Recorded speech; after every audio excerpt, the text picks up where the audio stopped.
इसके बाद देखते हैं अपन सेकंड मेमोरी यूनिट। ठीक है, मेमोरी यूनिट सभी लोग जानते हो कंप्यूटर में कितने प्रकार का मेमोरी रहता है। तो पहला है आपका, इसमें भी मैं डिटेल नहीं बताऊंगा क्योंकि सभी लोग जानते हो मेमोरी, जो मेमोरी का काम क्या रहता है, प्रोग्रामों के क्या अलग अलग मेमोरी, तो सभी का अलग अलग काम रहता है। ठीक है, ROM, RAM, P ROM, E P ROM, EPROM और ई ए रोम। ठीक है, ये सभी क्या करते हैं, अलग अलग प्रकार से क्या करते हैं, जो डाटा होता है उसमें पीएलसी में, उसको अलग अलग तरीके से जो प्रोसेस वेरिएबल पॉइंट है उसमें अलग अलग प्रकार के इसको रिकॉर्ड किया जाता है। ओके, इस तरह से पीएलसी का जो ऑपरेशन इसको देखते हैं, क्योंकि पीएलसी एक ऑटोमेटिकली डिवाइस है, तो इसमें एक प्रकार का ऑपरेशन नहीं होता है, इसमें कई प्रकार के विभिन्न सारे जो ऑपरेशन है वो उसमें संबंधित रहते हैं। ठीक है, चाहे आप उसमें आप एनालॉग कहो, डिजिटल कहो, ठीक है, मैकेनिकली कहो, सेंसिंग कहो, ये सब ट्रांसड्यूसर कहो, ये आपका कई प्रकार से इसको अपन ऑपरेशन इसको ले सकते हैं। ठीक है, देख सकते हो पीएलसी कंट्रोल सिस्टम का एक अभिन्न हिस्सा है। यह डाटा को कैप्चर करने के लिए इनपुट डिवाइस के साथ इंटरफेस करता है और इंटरफेस की जा चुकी आउटपुट डिवाइस के द्वारा कंट्रोल को क्या करता है, उसको एक्टिव करता है, जिसको इनपुट इंटरफेस जो को कमांड दिया जाता है। ठीक है, उसी हिसाब से क्या करते हो, अलग अलग डिवाइस के द्वारा जो कंट्रोल वेरिएबल पॉइंट है उसको क्या करता है, एक्टिव करता है और वो ऑटोमेटिकली मिशन में इसको काम करता है। ठीक है, इसके बाद अपन देखते हैं डायरेक्ट आ जाओ इसके फंक्शंस। पीएलसी का फंक्शंस क्या है, सेम आपके कंप्यूटर में जो फंक्शन होता है वो पीएलसी में रहता है। एनालॉग कंट्रोल फंक्शन, ठीक है, एनालॉग कंट्रोल फंक्शन आप लोग जानते हो, एनालॉग जो कंट्रोल फंक्शन है वो किस प्रकार से आपका काम करता है, मतलब बाई जो ऑपरेटेड रहता है, जिस एनालॉग मतलब आपका वो नॉन इलेक्ट्रिक मान के चलो। ठीक है, उसके बाद अर्थमेटिक फंक्शन, जिसके अंतर्गत गुणा, भाग, जोड़, मतलब जितने प्रकार की जटिल संक्रियाएँ हैं, गणितीय प्रक्रिया है, वो आपका अर्थमेटिक फंक्शन के अंतर्गत आता है। उसके बाद मैट्रिक फंक्शन। मैट्रिक फंक्शन क्या करता है, आपका जो इनपुट व आउटपुट जो वास्तविक जो डाटा रहता है उसको क्या करता है, उसको उस डाटा में जो कोई त्रुटि रहता है उसको निकालने का काम करता है। ठीक है, जो मैट्रिक फंक्शन रहता है, जैसे अपन कुछ सम दिए कई प्रकार, जैसे उसमें एक कमांड रहता है कंप्यूटर देख सकते हो, चेक स्पेलिंग जैसे चेक करना रहता है बहुत सारी चीज़ को, उसी प्रकार इसमें पीएलसी भी जो एक मैट्रिक कमांड रहता है जिसके द्वारा अपन जो कोई त्रुटि है उसको क्या करते हैं, अपन आसानी से उसके द्वारा मैट्रिक फंक्शन के द्वारा क्या कर सकते हैं, चेक कर सकते हैं कोई पॉइंट में अगर त्रुटि हो तो। उसके बाद आपका लॉजिक कंट्रोल फंक्शन है, इसके बाद क्या करते हैं, आपका पीएलसी जो मेमोरी में रहता है, ठीक है, स्टोर करने के लिए अलग अलग जो आउटपुट सिग्नल जो जनरेट करता है उसको एक लॉजिकल तरीके से आगे इसको लॉजिक फंक्शन जो है इसको रिकॉर्ड किया जाता है। इसी का भाग है आपका अर्थमेटिक का लॉजिक जो है। ठीक है, लॉजिक मतलब रहता है जो मतलब कठिन प्रक्रिया उसको आसान से आसान तरीके से हमको समझाना या उसको हल करने के लिए लॉजिक फंक्शन का इस्तेमाल किया जाता है। टाइमिंग फंक्शन, ठीक है, एक निर्धारित टाइम के साथ सिग्नल को क्या करें, प्रोग्राम करना। ठीक है, उसके बाद काउंटिंग है, ठीक है, काउंटिंग भी अर्थमेटिक यूनिट, ठीक है, इसके द्वारा जो अलग अलग इनपुट आउटपुट को काउंटिंग किया जाता है। ठीक है, इसका दिया कि इसमें और देख सकते हो इनपुट मेमोरी इंटरफेस, ये भी आप लोग पढ़ लेना। ठीक है, इसको दो भागों में बांटा गया है, जो आप इनपुट आउटपुट सेम इसी प्रकार से है। ठीक है, ये जो मॉड्यूल दिया गया इंटरफेस, इनपुट मॉड्यूल और आपका आउटपुट, इसको आप लोग पढ़ लेना। एनकोडर दिया गया इसमें, ठीक है, जो बाइनरी सिस्टम रहता है उसी का एक बड़ा सिस्टम है आपका एनकोडर। ठीक है, ये भी एक अलग अलग प्रकार के मॉड्यूल की तरह इसका उपयोग किया जाता है। एनकोडर, डिकोडर आप लोग पढ़ चुके हो, बीसीडी, डेसिमल, बाइनरी का ही एक हिस्सा है, मतलब जैसे बाइनरी पढ़ते हैं अपन, उसके बाद करते हैं डीसीबी।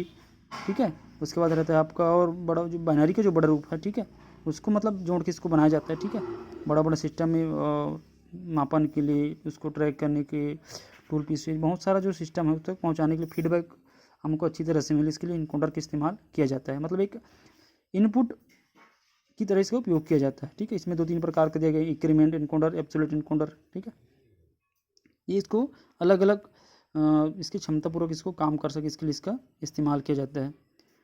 पीएलसी प्रोग्राम को विकसित करने का तरीका, ठीक है, इसको मतलब कैसे कैसे जो लैंग्वेज रहते हैं इसको मतलब विकसित किया जाता है। तीन प्रकार के इसमें लैंग्वेज इस्तेमाल किया जाता है, इसको याद रखना आप लोग, इसका डिटेल हो सके तो आप लोग पढ़ लेना। ठीक है, एक लैडर डायग्राम होता है, एक बुलियन और एक ग्राफ सेट। ठीक है, ये भाषा है, आपको पूछा जा सकता है एग्जाम में कि पीएलसी में तीन लैंग्वेज जो इस्तेमाल होता है कौन कौन सा है, तो पहला लाएगा आपका लैडर डायग्राम, बुलियन और एक ग्राफ सेट। ठीक है, हम तीन प्रकार भाषा रहता है, ठीक है, जिसके द्वारा इसके इनपुट और आउटपुट क्षमता को आंका जाता है, समझा जाता है। ठीक है, ये लैंग्वेज है आपका।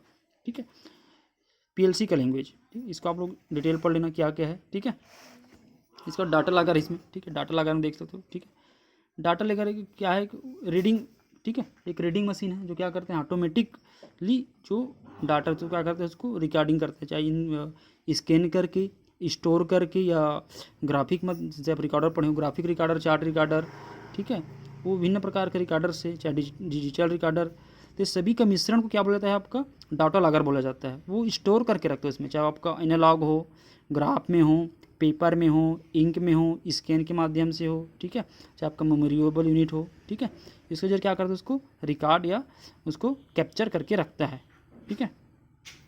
उसके बाद एक ऑटो आइसोलेटर्स है, ठीक है। आइसोलेटर आप जानते हो, आइसोलेटर पढ़ चुके हो, ठीक है। ये भी एक प्रकार का इसका इनपुट और आउटपुट चैनल सिग्नल जो इसमें जो अलग अलग प्रकार के जो सेंसिंग एलिमेंट लगे रहते हैं, ठीक है, तो इसको बिना परिपथ या इनपुट आउटपुट चैनल से कैसा जोड़ा जा सके, ये आपका क्या बताता है आपका ऑप्टो जो आइसोलेटर्स है वो आपको बताता है, ऑप्टो जो आइसोलेटर्स है, ठीक है। क्योंकि अपन जानते हैं कि एक एलिमेंट में, एक पीएलसी में कई प्रकार के जो क्या रहते हैं आपका आइसोलेशन कंडीशन रहता है, ठीक है। आइसोलेटर तो उसको अलग अलग प्रकार के सेंसिंग एलिमेंट रहते हैं, उसको एक साथ क्या कनेक्टिविटी प्रदान करता है, ठीक है। अपन सिंपल लैंग्वेज में बोल सकते हैं कि जो एक ऑप्टो आइसोलेटर से रहता है क्या करता है आपका जो विभिन्न प्रकार के चैनल है या सेंसिंग एलिमेंट है, ठीक है, उसका बिना किसी क्या करता है परिपथ के सीधा इनपुट और आउटपुट चैनल से किसको क्या जोड़ा जाता है। एक सिग्नल वो है जिसे सिग्नल एक कनेक्टर से दूसरे सिग्नल में कनेक्ट किया जाता है, इसी प्रकार से एक ऑटो सिग्नल रहता है, इसके अपन अलग अलग पार्ट को कनेक्ट कर सकते हैं, ठीक है। इसमें जो दिया गया आपका इसका वोल्टेज भी दिया गया है, ठीक है, अधिकतम से लेकर आपका 5 वोल्ट से लेकर 240 वोल्ट तक इसका क्या है आपका आइसोलेटर्स का भाग है, ठीक है। इसका मतलब रेंज दिया गया है, ठीक है। इसमें जो इनपुट क्षमता कितना होता है आपका सिर्फ 24 वोल्ट तक होता है, लेकिन इसका प्राथमिक है आपका 6 से आपका 240 वोल्ट तक। इसके बाद देख सकते हैं इसका सैम्बल दिया गया, इसका सैम्बल सभी लोग याद कर लेना, ठीक है। जो गेट वगैरह है, ठीक, इसका दिया गया है, सेट का दिया गया है, इसका क्या है आपका संकेत है पीएलसी का, ठीक है। उसके बाद टाइमर, काउंटर, ये सब आप मैं बता दिया हूँ, ये सब कैसे कैसे काम करता है, ठीक है। डाटा मैनिपुलेशन, ठीक है,